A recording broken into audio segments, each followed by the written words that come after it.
Brought to you by V-Guard, co-powered by Sensodyne and Vimal.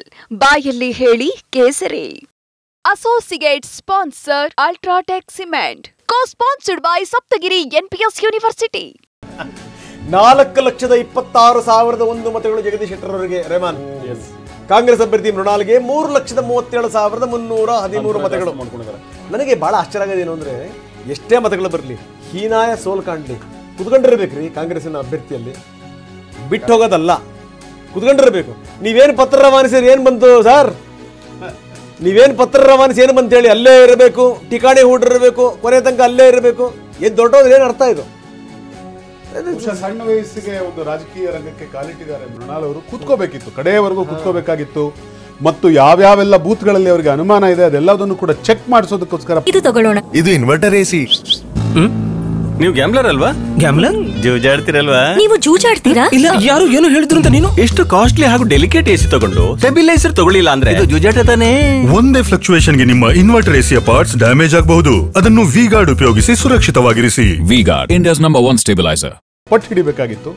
ಆದ್ರೂ ಕೂಡ ಬಹಳ ಸಣ್ಣ ಒಂದು ವಯಸ್ಸಿನಲ್ಲಿ ಈ ತರದ ಒಂದು ರಾಜಕೀಯ ಚುನಾವಣೆಯಲ್ಲಿ ಆಗ್ತಾ ಇರೋ ಮೊದಲನೇ ಚುನಾವಣೆಯಲ್ಲಿ ಆಗ್ತಿರುವ ಹಿನ್ನಡೆ ಇದೆಯಲ್ಲ. ಒಳ್ಳೆ ಮಾತು ಹೇಳಿದ್ರೆ ಪ್ಲೇಟ್ ಅವ್ರ ಕಡೆ ಅವ್ರು ಮಾತಾಡ್ತಾನೆ ಸಣ್ಣ ವಯಸ್ಸಲ್ಲಿ ದೊಡ್ಡ ಜವಾಬ್ದಾರಿ ಸಿಗಬಾರದು ಅಂತ. ಬಹುಶಃ ಇದನ್ನ ಒಪ್ತೀರಾ ಕಾಂಗ್ರೆಸ್ನ ವಕ್ತಾರರಾಗಿ? ಹಾಗಲ್ಲ ಒಪ್ಪಲ್ಲ ನೀವು. ಹೊಸ ಜನರೇಷನ್ ಅನ್ನ ಬೆಳೆಸಬೇಕಲ್ಲ. ಹೊಸ ಜನರೇಷನ್ ಬೆಳೆಸಬೇಕು. ಬೆಂಗಳೂರು ಸೆಂಟರ್ ನಲ್ಲಿ PC ಮೋಹನ್ ಅವರಿಗೆ ಆಘಾತ ಆಗ್ತಾ ಇದೆ. ಮನ್ಸೂರ್ ಅಲಿ ಖಾನ್ ಮುನ್ನಡೆ. ಕಾಂಗ್ರೆಸ್ನ ಅಭ್ಯರ್ಥಿ ಮನ್ಸೂರ್ ಅಲಿ ಖಾನ್ ಮುನ್ನಡೆಯನ್ನು ಪಡ್ಕೊಂಡಿದ್ದಾರೆ. 40,819 ಮತಗಳು. ಆ ಅಂತರವನ್ನ ಕಾದ್ಕೊಂಡು ಈಗ ಮುನ್ನಡೆಯಲ್ಲಿರುವಂತಹ ಬೆಂಗಳೂರು ಸೆಂಟ್ರಲ್ 3 ರಾಜ್ಯಗಳಲ್ಲಿ ಕ್ಲೀನ್ ಸ್ವೀಪ್ ನತ್ತ ಬಿಜೆಪಿ. ಒಂದು ಮಧ್ಯಪ್ರದೇಶ, ಎಲ್ಲ 29 ಕ್ಷೇತ್ರಗಳಲ್ಲೂ ಕೂಡ ಬಿಜೆಪಿ ಮುನ್ನಡೆಯಲ್ಲಿದೆ. ಉತ್ತರಾಖಂಡದಲ್ಲಿ ಎಲ್ಲ 5 ಕ್ಷೇತ್ರಗಳಲ್ಲಿ ಬಿಜೆಪಿ ಮುನ್ನಡೆಯನ್ನು ಪಡ್ಕೊಂಡಿರುವಂತಹ ಅಭ್ಯರ್ಥಿಗಳು. ಇನ್ನು ಹಿಮಾಚಲ್ ಪ್ರದೇಶ ಎಲ್ಲ 4 ಕ್ಷೇತ್ರಗಳಲ್ಲಿ ಬಿಜೆಪಿ ಮುನ್ನಡೆಯನ್ನು ಪಡ್ಕೊಂಡಿದೆ. ಇದೇ ಅಲೆಯಲ್ಲಿ ಕಂಗನಾ ರನೌತ್ ಅವರು ಕೂಡ ಇದ್ದಾರೆ. ಕಂಗನಾ ರನೌತ್ ಕೂಡ ಈಗಾಗಲೇ ಮುನ್ನಡೆಯನ್ನು ಪಡ್ಕೊಂಡಿದ್ದಾರೆ ಮಂಡಿ ಕ್ಷೇತ್ರದಲ್ಲಿ. ಇನ್ನು ಧಾರವಾಡದಲ್ಲಿ ಭರ್ಜರಿ ಜಯದತ್ತ ಮುನ್ನುಗ್ತಾ ಇದ್ದಾರೆ. ಪ್ರಹ್ಲಾದ್ ಜೋಶಿ 70,205 ಮತಗಳ ಮುನ್ನಡೆ ಪ್ರಹ್ಲಾದ್ ಜೋಶಿಗೆ. 4,02,491 ಮತಗಳು ಪ್ರಹ್ಲಾದ್ ಜೋಶಿ ಅವರಿಗೆ ಸಿಕ್ಕಿದೆ. ಇನ್ನು ಕಾಂಗ್ರೆಸ್ ಅಭ್ಯರ್ಥಿ ವಿನೋದ ಸೂಟಿ 3,32,286 ಮತಗಳನ್ನ ಪಡ್ಕೊಂಡಿದ್ದಾರೆ. ಧಾರವಾಡದಲ್ಲಿ ಭರ್ಜರಿ ಮುನ್ನಡೆಯನ್ನ ಸಾಧಿಸಿದರೆ ಪ್ರಹ್ಲಾದ್ ಜೋಶಿ ಎಲ್ಲೊಂದ್ ಕಡೆ ಗೆಲುವಿನ ಕನಸು ಕಾಣ್ತಾ ಇದ್ದಾರೆ. ಡಿಫರೆನ್ಸ್ ನೋಡಿ 70,205. ಬಟ್ ಸ್ಟಿಲ್ ಇನ್ನೂ ಕೆಲವೊಂದಷ್ಟು ಸುತ್ತಿನ ಮತ ಎಣಿಕೆ ಕಾರ್ಯ ನಡಿಬೇಕಾಗಿದೆ. ಸೊ ಅದರಲ್ಲಿ ಏನಾದರೂ ಆಗತ್ತಾ ಹೆಚ್ಚು ಕಮ್ಮಿ ಅನ್ನುವಂಥದ್ರ ಬಗ್ಗೆ ನಿರೀಕ್ಷೆಯಲ್ಲಿದೆ ಈಗ ಕಾಂಗ್ರೆಸ್. ಎಸ್ ಸರ್, ಬಂದೆ. ಬೆಂಗಳೂರು ಗ್ರಾಮಾಂತರದಲ್ಲಿ ಮಂಜುನಾಥ್ಗೆ ಭರ್ಜರಿ ಲೀಡ್, ಅದು ಇನ್ನೂ ಕೂಡ ಕಂಟಿನ್ಯೂ ಆಗಿದೆ. 1,24,943ಗೆ ಏರಿಕೆಯಾಗಿದೆ. ಹೆಚ್ಚು ಕಮ್ಮಿ 1.25 ಲಕ್ಷ ವೋಟ್ಗಳು ಜಾಸ್ತಿ ಆಗಿವೆ. ಈಗ ಮಂಜುನಾಥ್ ಅವರು 4,53,922 ಮತಗಳನ್ನು ಪಡ್ಕೊಂಡಿದ್ದಾರೆ. ಡಿ.ಕೆ. ಸುರೇಶ್ಗೆ ಸಿಕ್ಕಿರುವಂಥದ್ದು 3,21,979 ಮತಗಳು ಮಾತ್ರ. ಇದು ಬೆಂಗಳೂರು ಗ್ರಾಮಾಂತರದ ಟ್ರೆಂಡ್. ಇನ್ನು ಮೈಸೂರಿನಲ್ಲಿ ಯದುವೀರ್ಗೂ ಕೂಡ ಭರ್ಜರಿ ಮುನ್ನಡೆ ಇದೆ. ಸತತವಾಗಿ ಮುನ್ನಡೆಯನ್ನು ಪಡ್ಕೊಂಡಿರುವಂತಹ ಯದುವೀರ್ ಅವರು 82,413 ಮತಗಳಿಂದ ಮುನ್ನಡೆಯಲ್ಲಿದ್ದಾರೆ. ಬೆಂಗಳೂರು ಗ್ರಾಮಾಂತರದಲ್ಲಿ ಮಂಜುನಾಥ್ ಅವರು, ಮೈಸೂರಿನಲ್ಲಿ ಯದುವೀರ್ ಅವರು ಲೀಡ್. ನಿಖೇತ್ ಅವರೇ, ಕಾಂಗ್ರೆಸ್ನ ಸಾಧನೆ ಕರ್ನಾಟಕದಲ್ಲಿ ಬಹುಶಃ ಸೆಟ್ ಬ್ಯಾಕ್ ಅಂತ ಅನ್ಸೋದಿಲ್ವಾ? ಯಾಕಂದ್ರೆ ಗವರ್ಮೆಂಟ್ ಇನ್ನು 1 ವರ್ಷ ಮಾತ್ರ ಆಗಿರೋದು. ಆಂಟಿ ಇನ್ಕಂಬೆನ್ಸಿ ಅಂದ್ರೆ 1 ವರ್ಷದಲ್ಲಿ ಸ್ಟಾರ್ಟ್ ಆಗೋಯ್ತಾ ಅನ್ನುವಂಥ ಒಂದು ಮಾತು.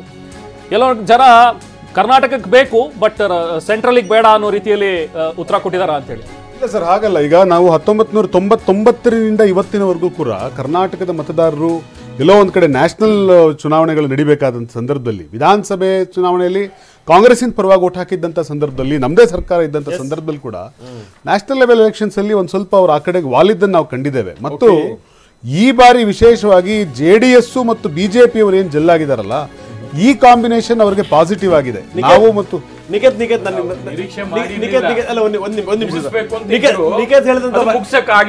ಸರ್, ನೀವು ಮುಗ್ದಾಗೇನೆ ಗೊತ್ತಾ ಈಗ ನಿಮ್ ಕೈಯಲ್ಲಿ ಆಗಿಲ್ಲ. ಯಾವ ಶ್ರೀಮಾನ್ ದೇವೇಗೌಡರು ಅವತ್ತು ನಾನು ಇನ್ನೊಂದು ಜನ್ಮ ಅಂತ ಇದ್ರೆ ಮುಸಲ್ಮಾನ ಆಗ್ಬಿಡ್ತೀನಿ ಅಂತ ಹೇಳ್ತಾ ಇದ್ರು. ಅದೇ ದೇವೇಗೌಡರು ಯಾವ ನರೇಂದ್ರ ಮೋದಿ ಮುಸಲ್ಮಾನರ ಮಕ್ಕಳ ಬಗ್ಗೆ ಮಾತಾಡಿದ್ರು, ಯಾವ ನರೇಂದ್ರ ನಿಮ್ಗೆ ಅಭ್ಯರ್ಥಿಗಳನ್ನ ಸಿಕ್ಕಿಲ್ಲ, ನಿಮ್ಗೆ ಕ್ಯಾಂಡಿಡೇಟ್ ಸಿಕ್ಕಿಲ್ಲ,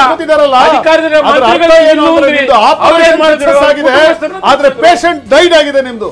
ಇವತ್ತು ದೇವೇಗೌಡರು ತಮ್ಮ ಇಡೀ ಜೀವನ ವಾದ ಮಾಡ್ಕೊಂಡು ಬಂದಂತ ರಾಜಕೀಯ ಸಿದ್ಧಾಂತವನ್ನ ಕೊಲೆ ಮಾಡಿ ಇವತ್ತು ನೀವು ಈ ಚುನಾವಣೆ ಹಂತಕ್ಕೆ ಹೋಗಿದ್ದೀರಿ. ಅಲ್ಲಪ್ಪ, ಇವತ್ತು ಒಬ್ಬ ನೀವು ಪ್ರಜ್ವಲ್ ಶಿವಸೇನೆ ರೇವಣ್ಣನನ್ನ ಮಹಾರಾಷ್ಟ್ರದಲ್ಲಿ ಸೇರಿದಾಗ ಇವತ್ತು ದೇವೇಗೌಡರು ಚೆನ್ನಾಗಿತ್ತಾ? ಪ್ರಜ್ವಲ್ ರೇವಣ್ಣನನ್ನ ಶಿವಸೇನೆ ಜೊತೆ ಮುಗಿಸೋದಕ್ಕೋಸ್ಕರ ಸೇರಿದಾಗ ಇವತ್ತು ಚೆನ್ನಾಗಿತ್ತಾ ದೇವೇಗೌಡರ ಜೊತೆ ಕೈ ಜೋಡಿಸಿದ ಆವಾಗ ಯಾವ ಕಗ್ಗೊಲೆ ಮಾಡ್ಕೊಂಡ್ರಿ ಯಾವ್ದು ಇಲ್ಲ ಸರ್. ಇದು ದೇವೇಗೌಡರು ಮಾಡುವಂತ ಅಪಮಾನ. ಈ ರಾಜಕೀಯ ಹೋರಾಟಕ್ಕೆ ನೀವು ಮಾಡುವಂತ ಮೋಸ ಮತ್ತು ದ್ರೋಹ. ನೀವು ನಿಮ್ಮ ಗೆಲುವನ್ನ ನಾನು ಕಾಂಗ್ರೆಸ್ನವರು ಕೇರಳದಲ್ಲಿ ಏನ್ ಮಾಡ್ತಾ ಇದ್ದಾರೆ, ವೆಸ್ಟ್ ಬೆಂಗಾಲ್ ಏನ್ ಮಾಡ್ತಾ ಇದ್ದಾರೆ, ನಿಮ್ ಉಳಿಸೋದಕ್ಕೋಸ್ಕರ ನಾವು ಕೇರಳದಲ್ಲಿ ಬಿಜೆಪಿ ಅವ್ರ ಜೊತೆ ಸೇರಿದ್ದೀವಿ. ನೋಡಿ ವೆಸ್ಟ್ ಬೆಂಗಾಲ್ನಲ್ಲಿ ಬಿಜೆಪಿ ಜೊತೆ ಸೇರಿದ್ದೀವಿ. ಕೇರಳದಲ್ಲಿ ವೆಸ್ಟ್ ಬೆಂಗಾಲ್ನಲ್ಲಿ ಬಿಜೆಪಿ ಅವರ ಮೋಸದಿಂದ ಶಿವಸೇನೆ ಶಿವಸೇನೆ ಅವರು ಮೋಸದಿಂದ ಇವತ್ತು ಎಲ್ಲ ಎಕ್ಸಿಟ್ ಪೋಲ್ಗಳಲ್ಲಿ